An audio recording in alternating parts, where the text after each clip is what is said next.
할렐루야. 우리 옆에 분들과 인사 나누시겠습니다. 당신의 모습에서 예수님의 얼굴을 봅니다. 당신이 있어서 참 행복합니다. 네, 참 잘 오셨습니다. 할렐루야. 오늘도 보니까 많은 분들이 여러 가지 사정에 의해서 예배에 출석을 하지 못했습니다. 이제 봄의 기운이 점점 다가오고 바람에서 봄 냄새가 느껴지는 그러한 계절을 맞이했는데, 우리의 굳어졌던 심령, 우리의 쉬고 있는 그 심령들이 기지개를 켜고 일어서는 그런 역사가 있기를 위해서 여러분들 기도 많이 해주시길 바랍니다. 오늘 우리가 사는 이 시대는 종교다원주의 시대를 살아가고 있습니다. 그래서 오늘 우리가 사는 이 세상은 마치 종교 백화점과 같은 그런 시대라고 말할 수 있습니다. 과거에는 이 한 민족이나 지역에 보면 다양한 종교들이 있지 않냐고, 한 종교, 특정한 종교들이 있었습니다만, 오늘날에는 이 무수히 많은 종교들이 하고 있다고 해야 될까요? 존재하고 있는 것으로 보게 되죠.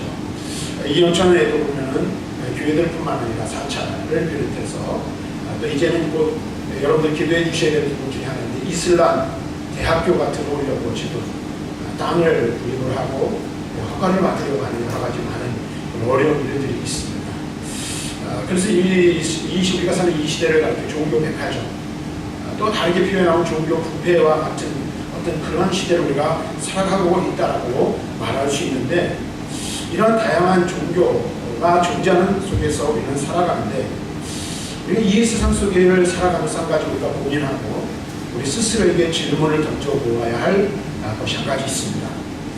그것은 무엇이냐면, 이와 같은 세상 속에서 나는 왜 그리스도인이 되었는가 하는 것입니다.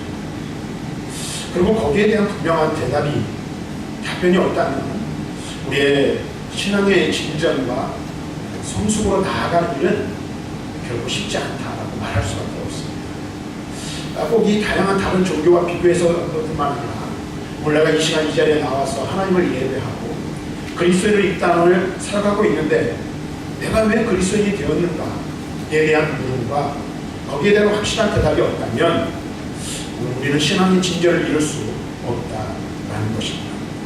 물론 우리가 교회를 나오게 되는 과정에는 여러 가지 이 다양한 과정들이 있죠. 그래서 교회 통계를 내보면 일단 이 대부분의 사람들이 아는 사람들을 통해서, 관계를 통해서 교회를 나오게 돼요. 근데 그 대부분의 경우가 그런데, 그 종류들을 우리가 세분화해 보면, 먼저 첫 번째는 부모님들이 예수를 믿고 교회를 다니기 때문에 자연스럽게 그리스도인이 된 사람들이 주로 이루죠. 그래서 이런 사람을 가르쳐 뭐라고 말합니까? 모태신앙인들이라고 말합니다. 또 우리가 전도자의 권유를 받아 교회를 나와서 그리스도인이 되는 경우들이 있어요. 그래서 그런 경우가 있고, 또 어떤 경우는 특별한 경우이죠. 불의의 사고나 병으로 인하여 인간의 한계점에 다다르게 되고, 그때 주님을 만나고 주님을 영접하는 경우가 있습니다.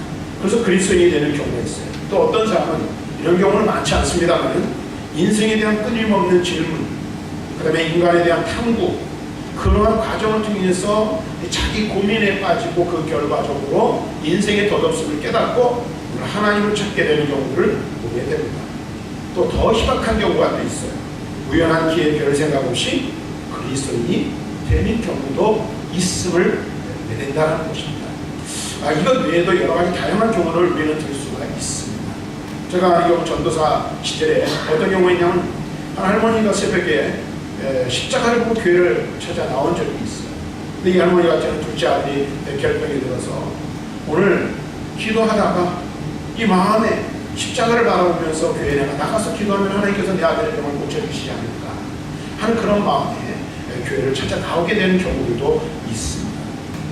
지금까지 나열한 이러한 것들은 우리가 이제 주변에서 예수를 믿고 신앙생활하는 사람들과 대화를 나누다 보면 들을 수 있는 다양한 이야기들을 우리는 너무나도 잘 압니다. 자, 그런데 여러분 보세요. 이런 다양한 이유들이 있어요. 그런데 더 중요한 것이 있어요.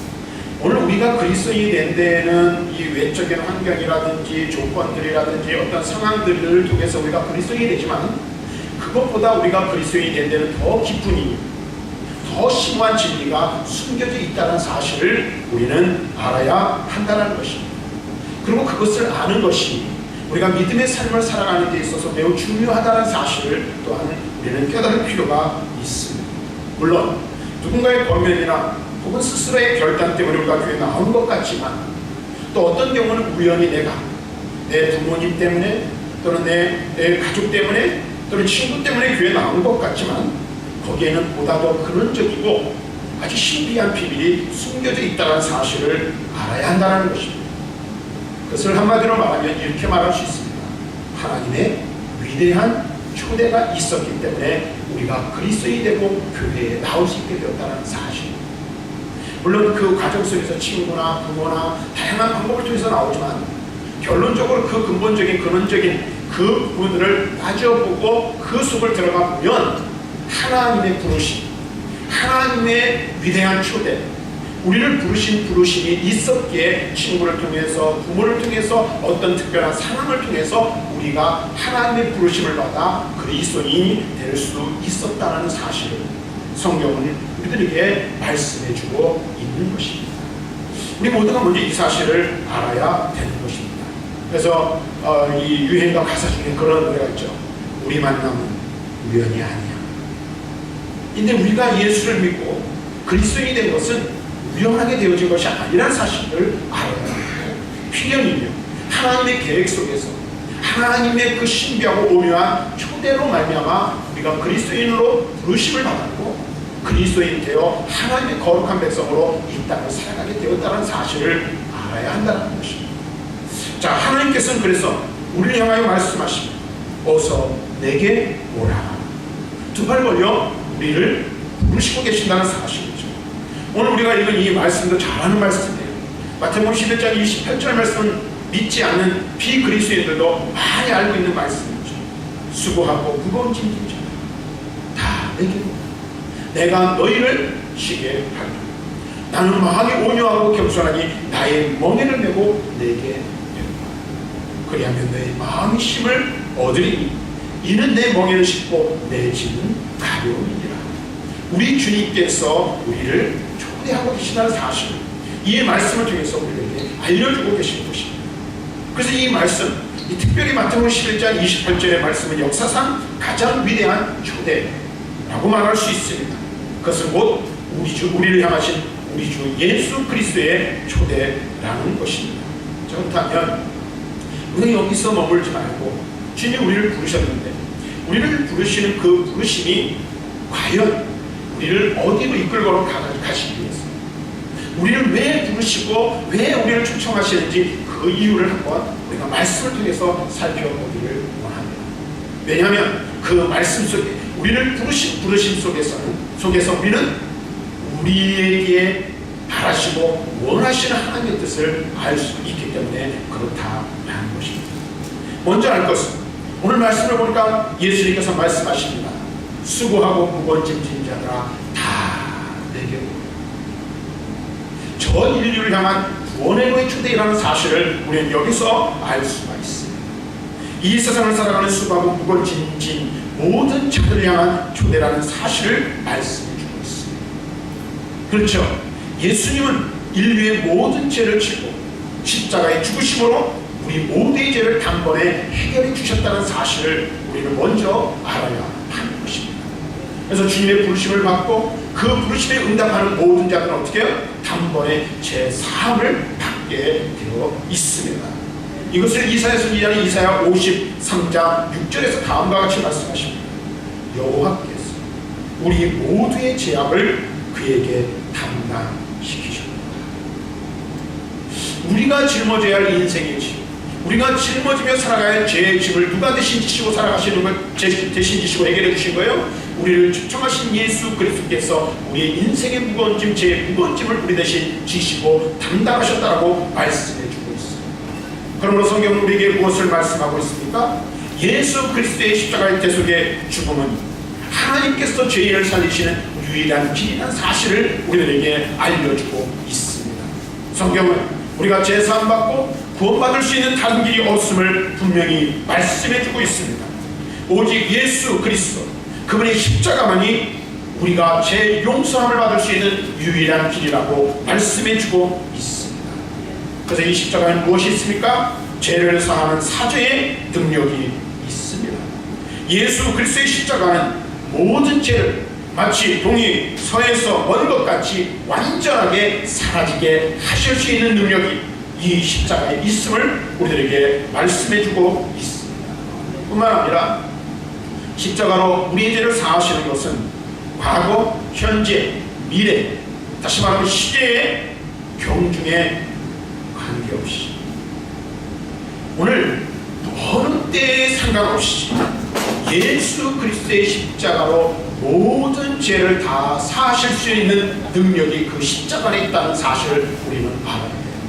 그래서 저와 여러분들이 예수 그리스도의 초청에 부르심을 받고 초청에 응하여 주님 앞에 나오면 어떻게 해요? 과거, 현재, 그 다음에 미래의 모든 죄까지 다 사하심을 받게 된다는 사실입니다.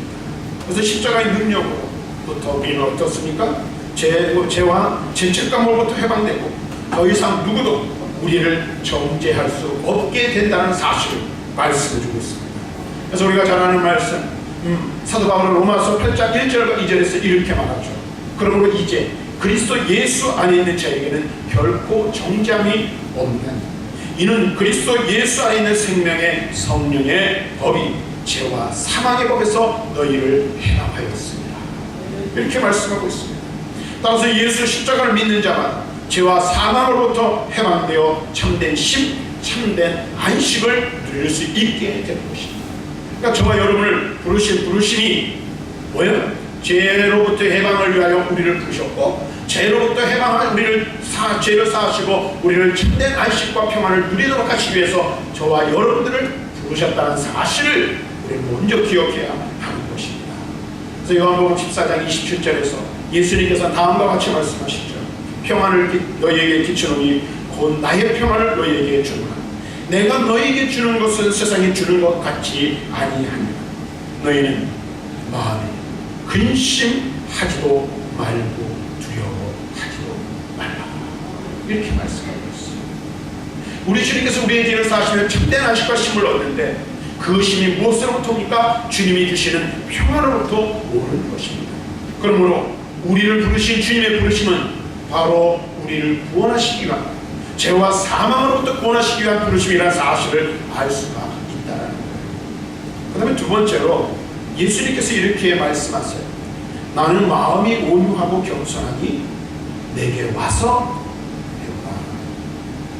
그리하면 너희 마음이 힘을 얻으리라. 제가 예전에 한번 여러분들에게 말씀을 드린 적이 있어요. 부르심엔 두 가지가 있다고 했어요. 근데 오늘 저는 세 가지를 말씀드립니다. 이 부르심 두 가지가 있는데 뭐예요? 원으로의 부르심이 있어요. 첫 번째. 지금 말씀드렸죠. 두 번째는 뭐예요? 사명으로서의 부르심이 있어요. 근데 오늘 여기 말씀 보니까 또 하나가 있는데 그게 뭐냐면 제자로 우리를 부르신다는 사실을 말씀해 줍니다. 예수님께서 뭐라고 말해요? 내게로 와라. 다 내게로 오라. 그러면서 뭐라고 해요? 내게로 와서 배우라 라고 말씀하고 계십니다. 우리는 흔히 그런 말을 많이 하죠. 예수 믿으면 모든 것이 잘 된다라고 말합니다.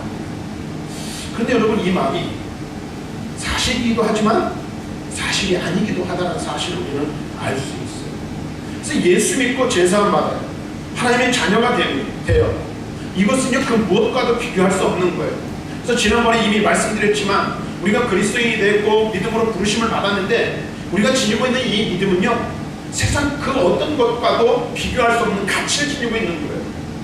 그래서 마치 이것은 이 예수님께서 비유해서 말씀하신 것처럼 밭에 감추어진 보화를 발견한 사람의 기쁨과 같고, 그 다음에 값진 진주를 찾아 나서 진주 장사가 극상급 진주를 만나 자기의 모든 소유를 팔아 그것과 바꾼 것과 같아요. 그래서 예수 믿어 구원받는 것은요, 이 세상 그 무엇과도 비교할 수 없는 놀라운 은혜요, 놀라운 축복이라는 사실을 우리는 분명히 알아야 돼요. 그런데 여러분 보세요. 이렇게 놀라운 우리가 믿음의 가치를 지니고 살아가는데 예수님께서 말씀하시죠. 기도하면 들어주시겠다, 응답하시겠다고 말씀하셨어요. 그래서 여러분, 저와 여러분이 목숨 걸고 하나님 앞에 나와 부르짖어 간구하고 하나님 앞에 기도하면 뭐예요? 하나님 우리의 기도를 들으시고 응답하셔서 놀라운 축복을 주세요. 자, 그런데 동시에 그리스도라는 것 때문에, 믿음으로 산다는 것 때문에 어떻습니까? 때로는 멸시와 천대와 무시와 비난과 손해와 핍박과 고난을 당하게 된다는 사실을 여러분들 잊지 마시길 바랍니다.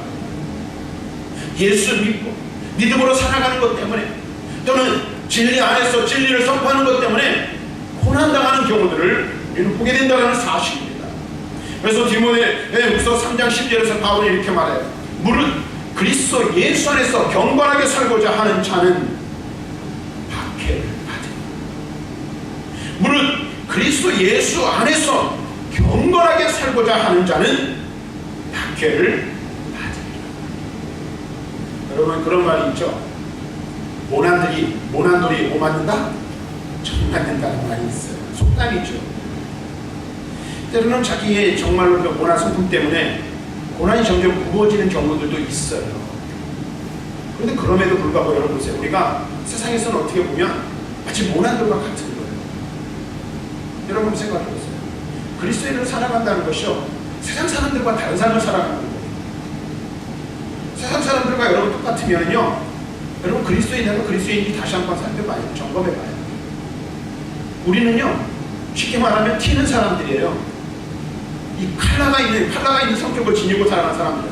왜요? 세상 속에 살아가면서 그리스도를 살아간다는 것은 뭔가 드러나는 삶을 사는 것, 빛으로서 소금으로서 사는 삶을 사는 것이죠. 또 진리가 아닌 것에는요, 우리가 그 죄도 가지 않는 거예요. 거짓과 타협하지 않아요. 비진리와 그 다음에 비윤리적인 것과 우리는 타협하는 삶을 살지 않아요. 그 사람들이 보면 마치 솟아난 가시와 같은 존재들이 어떻게 보면 우리 그리스도인일 수 있다는 거예요. 그럼 어떻게 돼요? 모난들을 정맞는 것처럼 세상 속에서 우리가 그리스도인답게 살아가려고 하면 고난이 오고 핍박이 오고 비난을 감수해야 한다는 것입니다. 여러분 보세요. 그런데 그럼에도 불구하고 우리가 기억해야 할 것은 우리의 신앙이 성숙해져서 그리스도의 성품을 소유하게 될 때에 고난의 짐은 점차 사라지고 세상이 방해할 수 없는 심, 평안을 누리게 된다는 사실, 역설을 우리는 경험하게 된다는 것입니다. 이와 같은 역설의 신앙을 누리는 저와 여러분들이 될 수 있기를 주님의 이름으로 간절히 축원합니다. 그런데 우리가 또 한 가지 생각해 보아야 될 게 있어요. 그게 뭐냐면 혹 신앙생활을 하면서 자주 상처를 받고 섭섭한 일이 있는 경우들이 있을 수 있다는 거예요. 근데 이런 경우는요, 제 자신을 바라봐도요, 왜 이런 일들이 생길까 생각해보면 바로 가난한 마음을 숨기지 못한 데서 비롯됐다는 사실을 우리는 알 수가 있어요. 예수님께서 우리에게 말씀하시죠. 심령이 가난한 자는 복이 있다고 말씀하셨어요. 그런데 예수 십자가 앞에서 자신의 가난함을 깨닫는 자는 섭섭하고 상처받는 일이 없어요. 그런데 내 자신이 가진 것이 많다고 생각하며 또 가진 것에 대하여 거기에 걸맞는 대접과 인정을 받기를 원하면 대접받지 못하고 인정받지 못할 때 우리는 어떻게 될까요? 섭섭함을 경험하게 되고 상처를 받게 된다는 사실을 우리는 깨닫게 됩니다. 더 나아가서 중요한 사실, 우리가 가진 것이 너무 많으면요, 하나님의 은혜를 경험하지 못하는 경우가 너무나도 많다는 사실이에요. 근데 제가 여기서 말씀드리는 거 오해하시면 안 돼요. 가진 것이 많다는 것은 세상의 물질에 대한 것을 이야기하는 것이에요. 예수님께서 부자가 천국에 들어가는 것이 낙타가 바늘 구멍으로 들어가는 것보다 어렵다고 그랬는데 물질적인 부만을 이야기하는 것이 아니라는 사실입니다. 우리가 누리려고 하는 것, 소유하고자 하는 것, 인정받고자 하는 어떤 마음, 이 모든 것들이 우리가 가지고 있는 것, 소유하는 것이더라. 그리고 내가 가지려고 하는 것들을 갖지 못하고 얻으려고 하는 것을 얻지 못할 때 어떻게 돼요? 거기에 대한 섭섭함과 속상한 마음, 그런 것들 때문에 상처받게 된다는 겁니다. 그런데 여러분 보세요. 주님을 따르는 주님의 제자, 주님의 부를 제자로 부르심을 받은 자들은 그와 반대되는 삶을 살아야 합니다. 그래서 우리는 어떻게 주여, 저는 죄인입니다. 저는 한없이 연약한 자입니다. 비참한 자입니다. 아무것도 아닌 자입니다라고 고백할 수 있어야 한다는 거예요. 그리고 이렇게 고백하는 자가 어떻게 해요? 물질의 부와 가지고 있는 소유의 많고 적음에 관계없이 하나님 앞에서 가난한 자라는 사실을, 심령이 가난한 자라는 사실을 우리는 분명히 알아야 합니다. 그리고 심령이 가난할 때 어떻게 돼요? 그 모든 일들이 은혜이고 감사이며 행복이 된다는 사실을 알아야 합니다. 반대로 자신 스스로 가진 자여 혹은 높은 자리에 있어야 할 자로 여기는 사람, 어떻게 보면 모든 것이 불만이고 불행이며 원망일 수밖에 없다는 사실을 우리는 알아야 합니다. 그리스도를 본받아 가난한 마음을 가지셨습니까? 예수를 닮는다는 것은 그리스도처럼 종의 마음을 갖는 것임을 성경은 우리들에게 분명히 말씀해주고 있습니다. 그래서 우리는요, 신앙생활한다는 것이 무엇을 성취하기보다 먼저 그리스도를 닮은 존재가 되는 것을 인생의 목적으로 정해야 하는 것입니다. 그래서 우리가 많은 경우에 저 자신도 이 말씀을 보면서 준비하면서 저 그런 생각을 하는 거예요. 저 자신도 때로는 실망하고 낙심할 때가 있어요. 그런데 그 때를 가만히 보면 내가 무엇인가를 하려고 할 때, 그리고 그것이 되지 못할 때 낙심하고 실망하는 거예요. 그런데 우리는 무엇을 하려는 자가 아니라 어떤 존재가 되어야 하는 것에 우선순위를 두고 살아가는 자들이라는 사실을 알아야 한다는 것입니다. 내가 뭘 하는 게 아니에요. 내가 무엇을 할 수도 없습니다. 그러나 우리는 무엇이 되어야 돼요? 그리스도의 제자가 되고 그리스도의 마음을 갖추어야 한 자가 되어야 한다는 사실을 우리는 분명히 알아야 하는 것입니다. 어떻게 그리스도를 닮은 존재가 될 수 있을까요? 그리스도의 말씀과 성품을 깊이 묵상해야 하는 것입니다. 그리스도의 성육신, 제자들의 발을 씻기신 그리스도의 헌신, 십자가에서 죽으시기까지 자청한 그리스도의 복종, 날마다 그 마음을 우리의 마음에 품어야 한다고 성경은 우리들에게 말씀해주고 있습니다. 또한 기도와 의지적 결단으로 그것을 실제로 우리의 삶을 통하여 행하고 실천해야 하는 것입니다. 그래서 바울이 이렇게 말합니다. 빌립보서 2장 5절부터 8절에 너희 안에 이 마음을 품으라. 곧 그리스도 예수의 마음. 그는 하나님의 본체시나 하나님과 동등됨을 취할 것으로 여기지 아니하시고 오히려 자기를 비워 종의 형체를 가져 사람들과 같이 되셨고 사람의 모양으로 나타나서 자기를 낮추시고 죽기까지 복종하셨습니다. 십자가에 죽으시리라 말씀하고 있습니다. 마지막으로 하나만 더 말씀드리고 말씀을 맺겠습니다. 세 번째는 보니까 나의 멍에를 메고 내게 되오라. 그래서 말씀하십니다. 내 멍에는 쉽고 내 짐은 가벼운. 이 말씀과 사명에 대해 초청 부르심이라 말할 수 있습니다. 예수 그리스도로 말미암아 구원을 받고 제자로 부르심을 받은 자는 누구나 다 이 부르심을 받습니다. 예수의 제자는 누구나 스스로 감당해야 할 사명의 짐이 있다는 것입니다. 여기에는 목사, 장로, 집사, 직분자 또는 성도들도 다 하나님 앞에 거룩한 성도이기 때문에 예수님을 대신하여 짊어져야 할 짐이 있다는 것을 말씀해주고 있는 것입니다. 그런데 여러분 보세요. 우리가 사명자로 이 땅을 살아갈 때 이 짐을요 결코 다르게 받을 수 있는 짐이 아닌 사실. 그렇죠. 우리가 사명자로 살아간다는 것이 결코 쉽지는 않습니다. 그럼 어떻게 우리가 이 짐을 가볍게 지고 갈 수 있을까요? 그것은 오직 한 가지밖에 없다는 사실. 이 길을 먼저 가신 분의 발자취를 따라가면 되는 거예요. 그분이 누구십니까? 바로 이 길에 걸어가는 이 길의 전문가이고 주권자이신 예수님께 배워야 한다는 사실입니다. 예수님은 왜 십자가를 지셨습니까? 왜 고난의 길을 걸어가셨습니까? 바로 그 길이 인류 구원을 위한 자신의 사명을 아셨기 때문에 그렇습니다. 제자들과 마지막 만찬을 나누고 십자가로 향하신 주님의 태도를 보십시오. 마가복음 14장 26절에 보면 이제 성만찬을 마치시고 이에 그들이 찬미하고 감람산으로 갔다라고 말씀하고 있습니다. 그리고 겟세마네 동산에서 기도를 마치시고 십자가를 향해 나아가는 자세 역시 주저없이 그 일을 감당하고 있는 것을 보게 됩니다. 마가복음 14장 40절에 이렇게 말합니다. 일어나 함께 가자. 보라 나를 파는 자가 가까이 왔느니라. 우리 주님 그 길을 묵묵히 걸어가셨습니다. 나에게 감당할 사명이 있다면 우리보다 앞서 온전히 그 멍에를 내신 주님 그리스도를 바라보아야 합니다. 사명의 멍에를 여러분 분명히 아셔야 돼요. 이 사명의 멍에는 내 일이 아니라는 것입니다. 누구의 일입니까? 하나님의 일입니다. 하나님의 일. 그런데 이 일을 어차피 져야 할 것이라면 주님과 함께 기꺼이 감당하시기를 바랍니다. 지체하지 마시기를 바랍니다. 특별히 속히 순종하는 만큼 오늘 우리가 사명이 좀 가벼워지고 기쁨의 축제를 누린다는 사실을 우리는 분명히 깨달아야 합니다. 그래서 여러분, 우리가 사명자로 부르심을 받아서 사명의 몽해를 감당해야 된다면 그것을 머뭇거리지 말고 기꺼이 감당해야 하는 것입니다. 미루지 마십시오. 미룰수록 유혹이 더 커지고 시험이 더 많아지고 얽매임이 가중될 뿐이라는 사실을 우리는 분명히 알아야 합니다.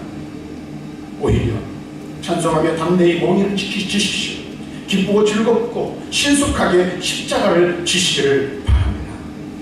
그러면 놀랍게도 내가 그 일을 머뭇거리지 않고 신속히 지면 주께서 대신 져주시는 신비를 경험하게 될 줄로 믿습니다. 내가 그 일을 온전히 감당하고자 할 때에 내가 그 집을 지은 것이 아니라 주님이 대신 져주시는 은혜를 경험하게 되는 것입니다. 그래서 사도 바울은 고린도전서 10장 13절에 말합니다. 사람이 감당할 시험 밖에는 너희가 당한 것이 없나니 오직 하나님을 믿고서 너희가 감당하지 못할 시험 당함을 허락하지 아니하시고 시험 당할 줄 또한 피할 길을 내사 너희로 미리 감당하게 하시니. 오늘 말씀 수고하고 무거운 짐진 자들아 다 내가 너희를 쉬겠다. 나는 마음이 온유하고 겸손하니 나의 멍에를 메고 내게 그리하면 너희 마음의 힘을 얻으리니 이는 내 멍에는 쉽고 내 짐은 가벼움이니라. 이것이 오늘 주님이 우리를 부르시는 부르심입니다. 지금 바로 하나님이 베푸시는 구원의 초대, 제자애로의 초대, 사명애로의 초대 예하고 결단하는 저와 여러분들이 되었습니다. 왜 우리를 부르신 주님 안에서 믿음으로 말미암아 참된 평안을 누리며 저와 여러분들이 되기를 주님의 이름으로 간절히 축원합니다.